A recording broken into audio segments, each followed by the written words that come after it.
Welcome to this video on how to troubleshoot issues when you are unable to receive money on Cash App. We will walk through several steps to help you resolve this problem. First, check your account status and limits.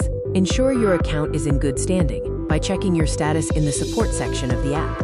You may also need to verify your identity or ensure your linked bank accounts and cards are valid. Next, troubleshoot your internet connection.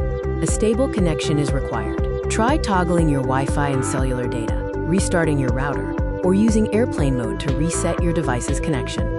Third, ensure you are running the latest version of the app. Check your app store for updates. If the problem persists, uninstalling and reinstalling the Cash App can help clear corrupted data. Fourth, verify the transaction details with the sender. Confirm they have your correct $cash tag, that they are in a supported region, and that their payment method has sufficient funds. They may need to attempt the payment again. If you are still unable to receive money, contact Cash App support directly through the app. Navigate to the profile icon, select support, and explain your issue so their team can assist you further. Finally, there are platform-specific steps for iOS and Android. iOS users can offload the app in settings to clear the cache, while Android users can clear storage and cache directly through their app settings menu.